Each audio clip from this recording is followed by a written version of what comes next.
Welcome to the Under the Hat podcast, the show where we talk about everything and anything that is top of mind in education. The goal is to provide meaningful conversations to what is currently happening in our classrooms. Stories, pains, moments of success. We want to hear it all.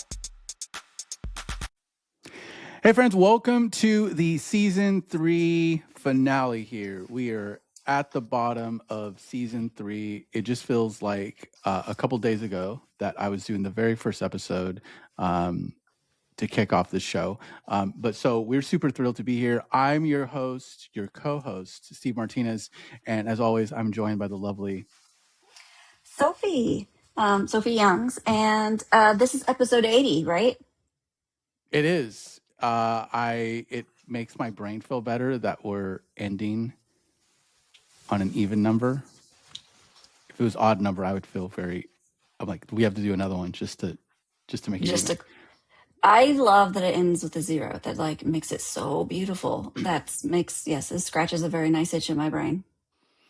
Yeah. And so this season was very interesting in the sense like there were a lot of firsts, a lot of we're doing some things like FETC comes to mind, right? We're like, yes. we had never done that before. And so Sophie, we've talked about this, but like, it sounds like we're going to be doing more of things like that, right?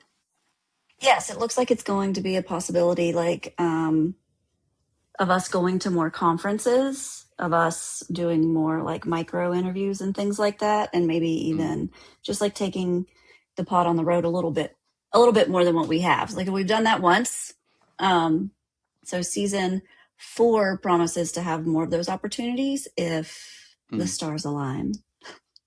So question, and I'm sorry, Sophie, if I did not prepare you for this question, but we're scheduled to be, both of you are scheduled, we're both scheduled to be at ISTE.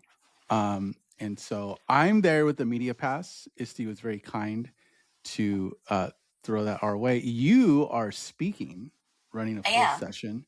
Yeah. So can you tell us a little bit about that? What's the session on? Great question. The session is, I partnered up with a fellow EduGuardian, Lauren, who is an AAC consultant and expert. And so I'm actually coming to ISTE in that role for that session as a parent of 2 autistic children. And she as an AAC expert. That is alternative communication. So like talkers and such. So we decided to collaborate on a session that sort of brings it's near and dear to both of our hearts. And as anyone would, the raising my children has changed and solidified some of the things that I did in the classroom as an educator. And it's all centered around sort of like UDL, accessibility, and creating a space where all students can thrive, not just the ones that you're required to give them this accommodation, or the ones that know how to work the system type of thing. So the session is called, I'm going to have to look it up because I don't remember. Thanks for the heads up, Steve. The session is called Small Shifts, Big Curiosity, From Routine to Wonder-Filled Learning. And it is, so you can look that up on the ISTE site and like get the thing for like the breakdown. But it's basically like, what are some small things that you can do in your general ed classroom, general ed teachers, general ed principals? Like, what are small shifts that you can do in your school, in your classroom, that can make huge differences if you just ask for, ask questions about the why a student is behaving a certain way, ask questions about the what's missing type of thing, to guide you into those types of changes in the environment, in your culture. Mhm. So like something that comes to mind from my own childhood is I was in kindergarten and wanted to stand to cut. I don't know why. It was just easier for me to stand to use the scissors. I was forced to sit. Mm. And it just made it harder for me to do that. And so I remember getting in trouble all the time because while we were cutting, because there's lots of cutting in kindergarten for those fine motor skills and cutting and pasting and stuff. And I just remember getting in trouble all the time because I wasn't sitting when we were cutting. I wasn't walking around. I wasn't a distraction. I was standing at my desk cutting. But that could totally just be something that if it was just accepted, like, okay, she's not running around everywhere. She's not like being like dramatic and making faces at people. She's staying on task and she's staying at her desk. Why can't she just stand? Mm. Yeah. Yeah. And so something you mentioned earlier that really resonated with me was like the legality of IEPs and 504s. Mm, You're like, oh, it's like, but we have to. But I think oftentimes that covers up the, oh, we should be doing this because it's like the right thing to do. mm. And it sort of brings out that like it's usually an add-on too. So like you're doing this lesson for everybody in the room, Mm-hmm. but then this child must have this accommodation and must have this piece. So it seems to be like an add-on that teachers are like preparing one entire lesson, entire ecosystem for the quote unquote masses. And then they have to come in and retrofit some accommodations for the few students who have the IEP saying that they have to have this. And then there are times where like they don't have a parent like me who's advocating for these accommodations for their children. Mm-hmm. That because the parents just don't know, because the kid is like me and was functioning well enough through school that no one paid much attention to the fact that I was struggling. um, and so it's just one of those things that if it was included into the design, included into the foundation as you're like planning and working through this, it wouldn't be an add-on. It wouldn't be just another thing for the teacher to do. So that's sort of the type of things that we're talking about in our SD session, of things like leading with curiosity, the big curiosity, from your routine to this wonder-filled learning, to make it more accessible, more welcoming, more and the goal is hopefully it's going to be easier on the teacher if you take this type of mindset to like if you start with some of these accommodations, these little things in mind, it's going to make it easier for the teacher and all of your students in the long run. Because it's Yeah. not always about like the kid that has the IEP. What if the kid comes in and had a really bad night's sleep? What if the kid comes in and just didn't get breakfast that morning? What if the kid comes in and has a headache that day? Do they not get accommodations because they don't have the law saying you have to give them accommodations? Mm-hmm. Mm-hmm. Yeah. Yeah. And I'm looking forward to seeing this session and kind of like what people walk away with. So I'm super excited about that. And so just for everyone, like, so we, again, like, so Sophie's running a session. I think I'm running a playground session. Yes. It's not as good as Sophie's. I think mine is very perhaps gimmicky. But I was thrilled to be included in a playground session, so I'm looking forward to that. And so you all are probably aware that Sophie and I are both edu guardians, so I'm looking forward to being out there with that crew. And yes, so by default, the show is going to be at ISTE. We're going to do very similar things as we did at FETC with a little bit of growing. I think our gear is going to be a little bit better, and capturing some content there. And we'll be sure to be posting stuff online. Maybe maybe at the top of season 4, Sophie, we can do like a recap of ISTE, or maybe include that in a kickoff of sort. Yeah. But yeah, no, being out in the street, I think that is something that we're going to be doing more of. My college, Teachers College of San Joaquin in California, they do a conference in July that I believe Sophie is going to be at in person. And so the pod's going to have a table. We're tabling there.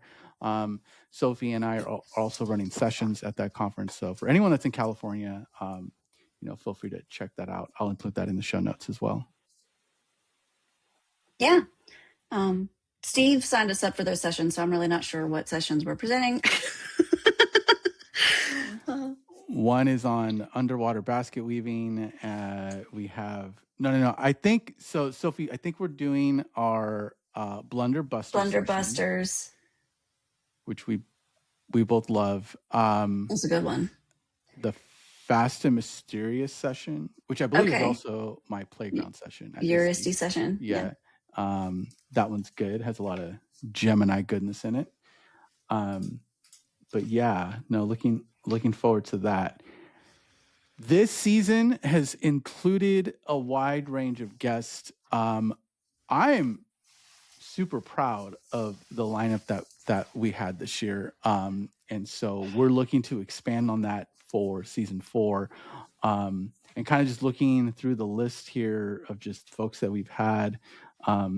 We kicked off season 3 with Katie Novak, which was a complete thrill to have that interview, as part of the show. We also had Lisa Nowakowski, Edu Protocol author. John from Snorkel, so one of the founders, I believe, of Snorkel, was on. Adam Sparks. It kind of had a little like founders lineup. Adam is a Short Answer founder. Yes. Fantastic tools, Snorkel and Short Answer. I love them. Short Answer. Yeah. Both of those are phenomenal. And so Sophie, because like I know that like you were doing a lot of traveling. I believe like the top end of the season. What were your big takeaways? Maybe like guest wise, like to your memory, like what were some big moments for you? I love talking about like founding stories. I do. I enjoy them a lot. Like the inspiration and the problem solving that comes into like building a tool is something that I think is just really cool. For example, Derek Oldfield with Sound Pedagogy.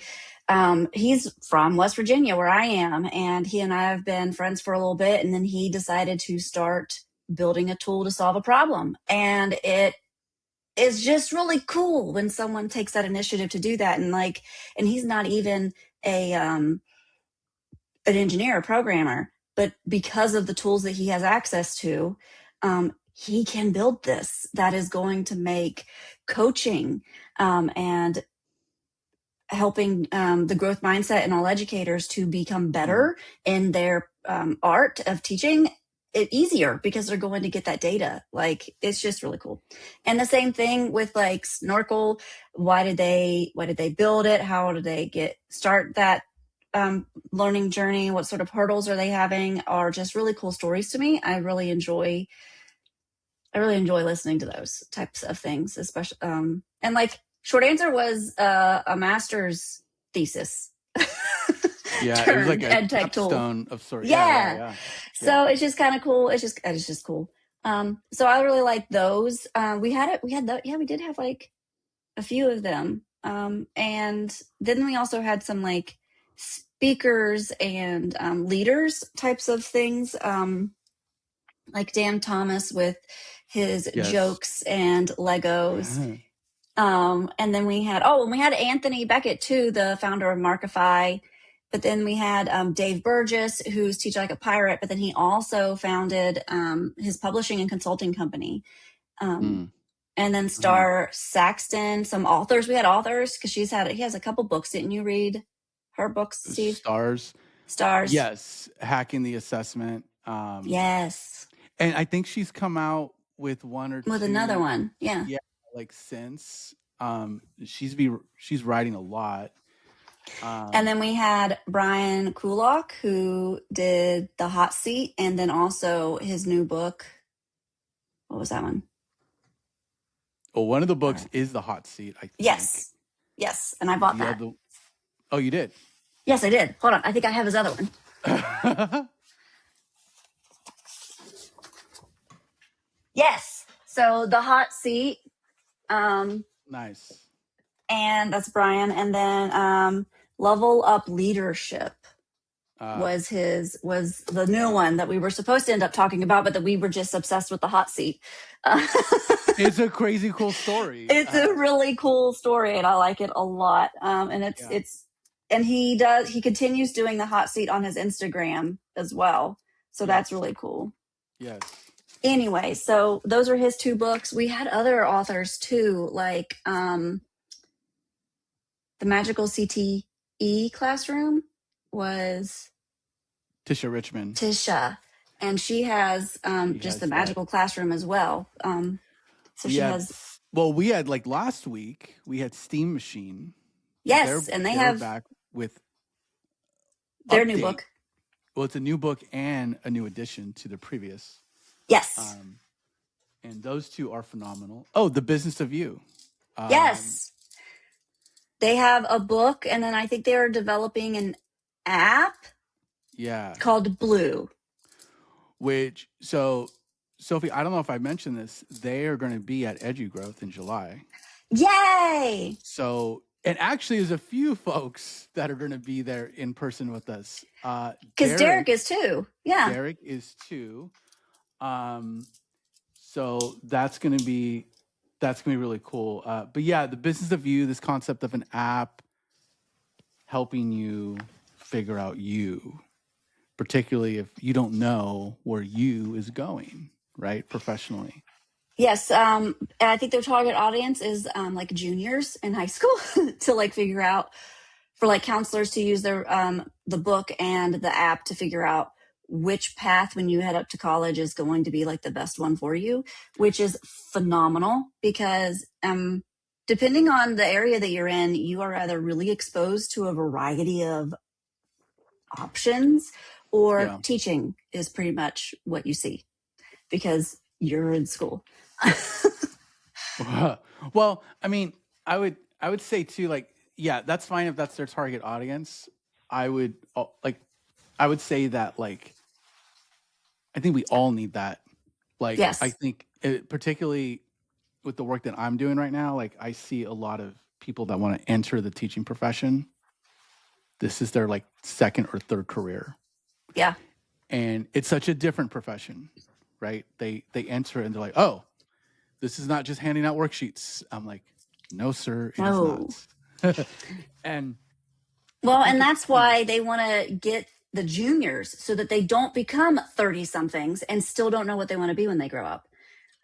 They want to target like that audience, but like, yes, for sure, because we didn't have Blue and the business of you to mhm. help guide us down Yeah. that path. We all could still be trying to figure out what is going on. I mean, the statistics say that like the majority of people that go to college not only like change their major, but if they do graduate with a major, they end up shifting their careers later in life. So if Mhm. we could figure out more about who we are earlier on, then you'll have less likely to waste money on a degree that you're not going to use and figure out what your passion is earlier so that you start that career earlier and not switch around so much.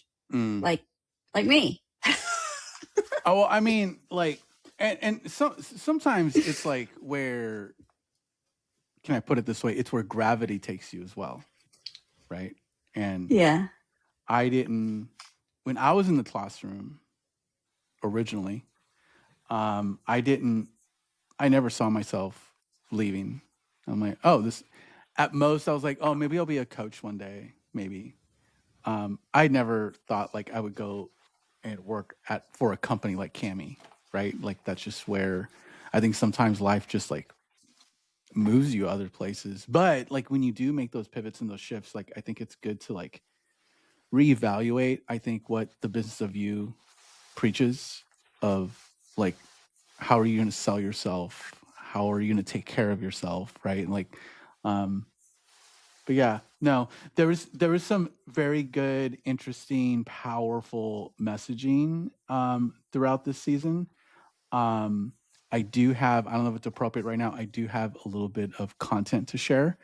Uh, just just highlights. I couldn't capture every single reel or every single moment from the show, but we will share that in just a bit. Um, but yeah, we also had Margie on the show. Um, and We so did. that was, yeah, our good friend Our Margie, good friend Margie. yeah, who is like leadership role now at Cami, I believe. Yes, she's a team lead, moving Nice. up in the world. Yes. Yeah, but okay. Um, so Oh, we Sophie, we also could, had the showdown. oh yeah. Oh yeah, Oh, March so Madness. you know what? Let's chop some time and talk about like events, right? Because March Madness, this was Sophie, I believe this is second Our year, second year. second annual doing March Madness. The branding, the graphics for all that was just so good. Um, so Well, proud thank of you. not anything that I did. So not proud of myself. I'm proud of Sophie. And yeah, it was really good. And Sophie, I remember, maybe you can tell this story a little bit, but like I remember when we did it the first time, we were like, oh, at least it's built. And then we got into season two, or not the second go of it, not season two, but the second go of March Madness. And we just had that moment of like, oh, we have to recreate everything. Yeah, and we did more this year when it comes to the branding and the assets and the social media.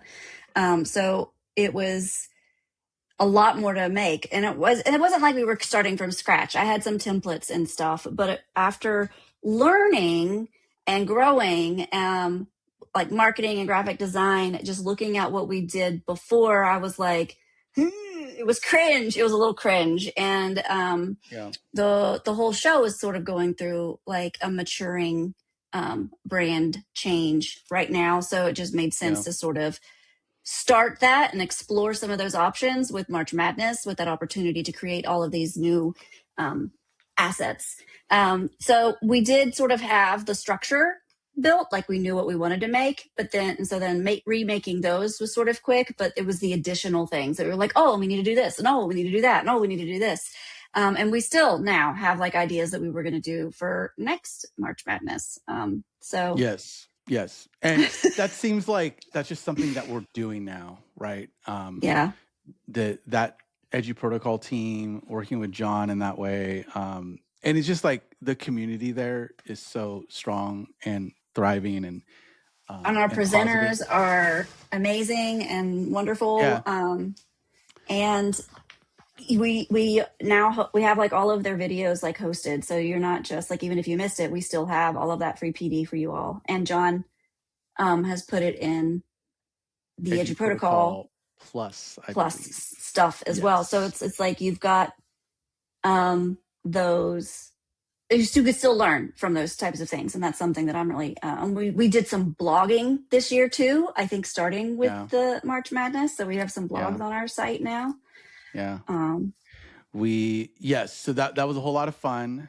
And Sophie, I realize we probably don't want to talk too much about this, but we're looking at doing other things like March Madness, from more of like a professional development lens of like, I think all of our episodes are professional development on their own, but like events like March Madness, we're like, hey, we're an event, we have presenters, kind of thing. And so the thing I am comfortable sharing is that March Madness is in the spring, and so we're looking at doing something in the fall. So in Sophie, I don't know what October. in October. I don't know what you're willing to share about that, if anything. um let's just share like the title. Mm-hmm. I have it made. I'm pretty sure we're going to call it this. I'm not sure if I've sold Steve on it, but it's going to to be The Shadow Quest, and Under the Hat October Odyssey. Mm. She's right. She's still selling me. Still selling it. I think I love. Okay, so fun fact about me: my birthday is around Halloween. So anytime I think about Halloween, I just think about the memories of having birthdays and birthday parties. And also, a fun fact about me: my brother and I were 4 years apart, exact same On the birthday. same day. Yeah. Only That's exact wild. is that's my mom's timing. I don't know. And so so just growing up, just like Halloween is like something that's like dear to me. Um, and so yes, so I'm excited to have like more of like a spooky type of theme with speakers, presenters, stuff of that nature. But yeah, keep your eyes open for that. We're super excited to having those types of offerings up for you all. Yes. And I think it's going to be like a 2 weekend type of thing, sort of similar to what March Madness is. And I think Yeah, March Madness might end up being turned into like a 3 weekend thing. It it's just a lot of gets content. rather tight Yeah, when we're it's a lot of presenting content. with so many people live. Um, Yeah, yeah. yeah. But yeah, so we are super excited to try and organize a little spooky, bring in all of our fantastic friends and collaborators that we've used before, and maybe even have some new names hanging out with us. Hmm. More on like some like the business side of things here. So like just know that like we have done 2 launches of a store. Um and so know that we do have a store currently that Sophie and I, are probably mostly Sophie, is working on a rebrand of sort, right? And so some of this stuff might change, but I'm going to be doing a better job of just making the store more visible online. Um, I know that folks have been asking me like, "Hey, Steve, where's the store?" Sort of thing. So we have things like, and maybe I can just share a screen because we are on video here. Let me go ahead and do this one right here. Yes. So the socks, I love the socks, the mouse pad. This sticker right here, if you are That is attending Edu Growth. actually that's a magnet, Oh, this is the magnet, but it's like the sticker though. but it is like the sticker. So that is going Got to it. be like our new sort Ooh, a of coaster. brand. We've got koozies and coasters and stickers, but the tiara on the hat is the updated brand, Mm, and it so that sticker, that the dark circle with the hat on the inside, that sticker is going to be at Edu Growth in July.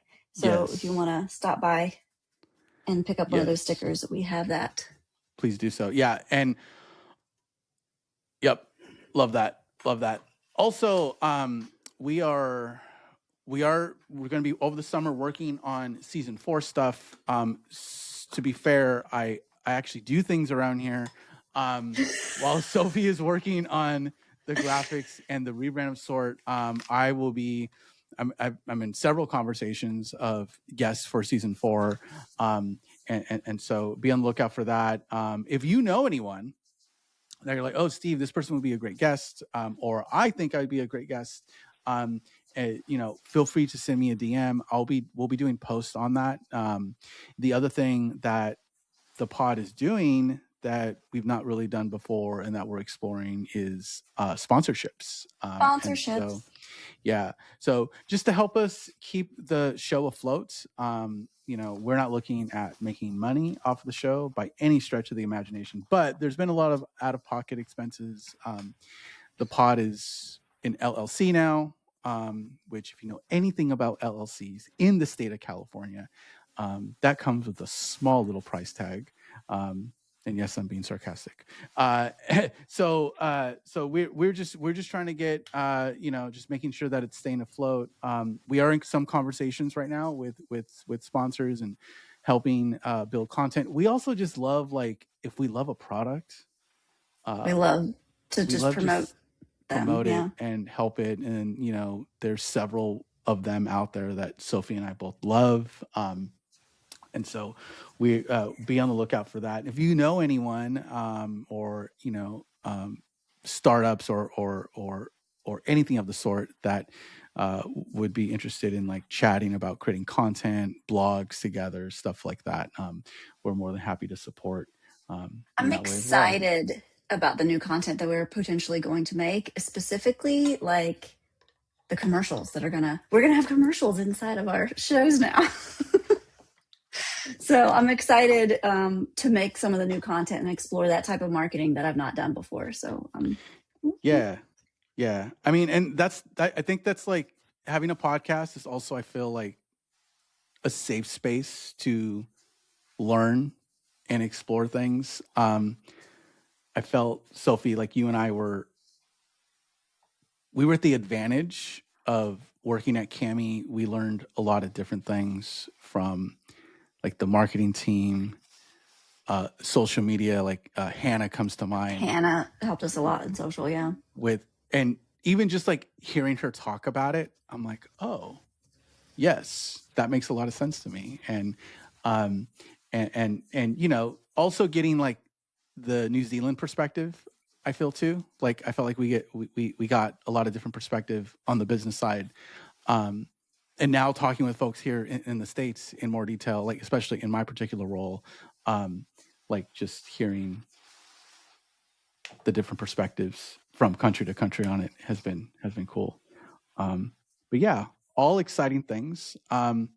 We do the video. It's sort of like a cute little recap of what we have done this season in season 3. Yeah.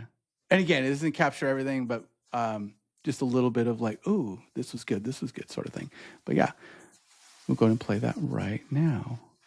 We can do better than scrapping together, you know, random social media apps and kind of ad hoc meetings and conferences that last for a day or two. Like we need to build infrastructure. We need to build connective tissue. Well, in that time, that's when I learned. I mean, I only have a limited time with that kid. So the things that I do need to be big impact with a small amount of time. If AI can do your worksheet, then it's not a good worksheet. And AI is not going to replace the teacher that's being the teacher.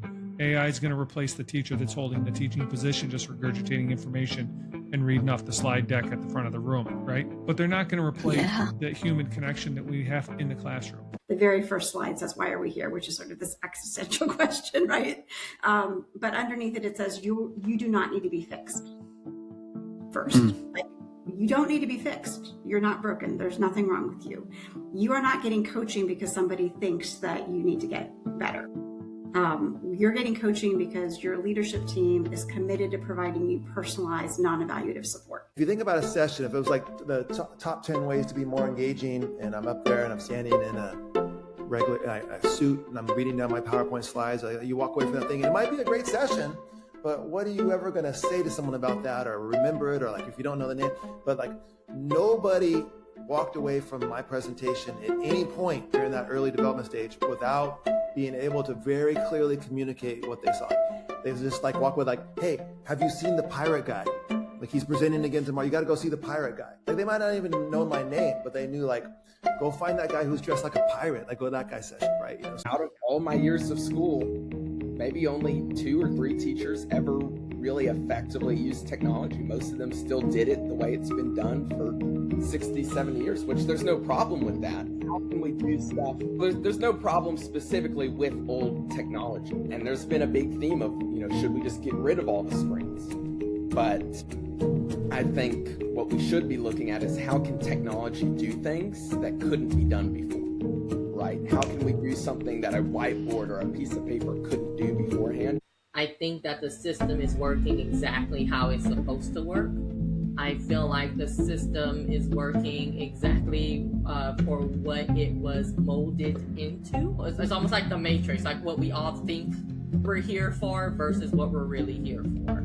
And I do think that public education these days is to keep the masses exactly where they are.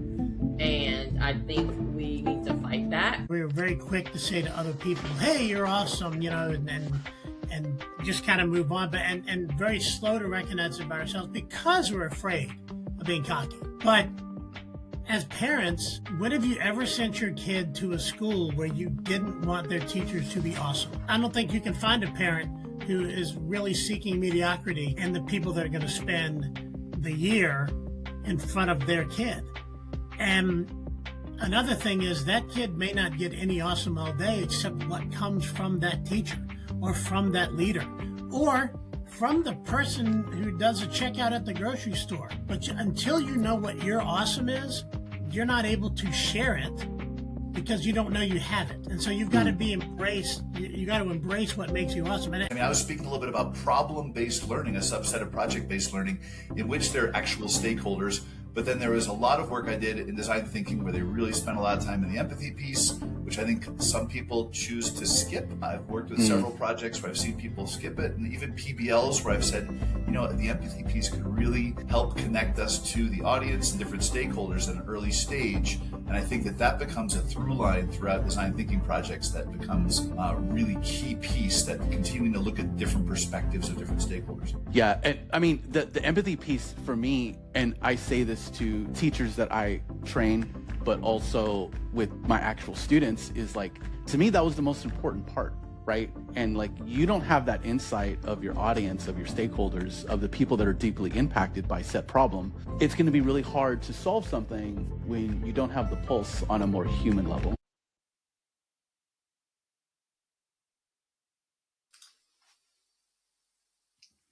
We both muted ourselves. Am I normally that loud? Oh my gosh, how embarrassing. So yeah, Sophie and I are closing this season down a little early, and season 4 is going to kick off a little late. And the reason for that is to give us ample time for the rebrand, for things like, I think I do want the pod to be blogging a little bit more, events. We talked about ISTE. We're not opposed to travel, right? So I'm TCEA curious, and so we're going to go back to FETC. FETC will be, if I feel like that. I won't get too much into the weeds of where I'm at with Q/Cali, but I feel that FETC is my new home. I felt very connected there. Jen, you're doing a great job. That conference is phenomenal. It's good. It's good. The culture is good. It's the way it's built out, super thoughtful. Yeah. And so, yeah, so the long break here in between the seasons is just a lot for us to work on. We're gonna have a good time building it out. I believe we will kick off season 4 in, did we say September? September? Like Labor Day? Maybe. Yeah. Maybe. September. Let's not forget my birthday, all wrapped up in that.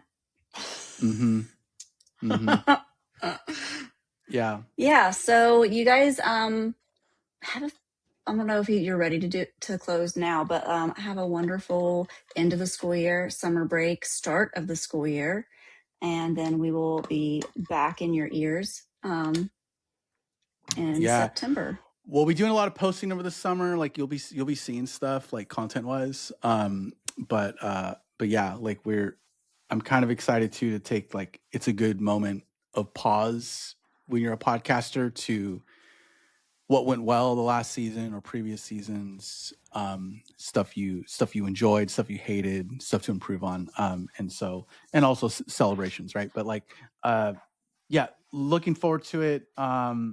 Anything that we do over the summer pod wise, we'll be sure to share out. But yeah, we appreciate all of you that are listening. It is becoming quite the international audience based off the metrics that I'm seeing. So I really appreciate that as well. But yeah, awesome. This has been fun. So until next time, folks, or until next season, keep your hats on, but your minds open. Take care. Later.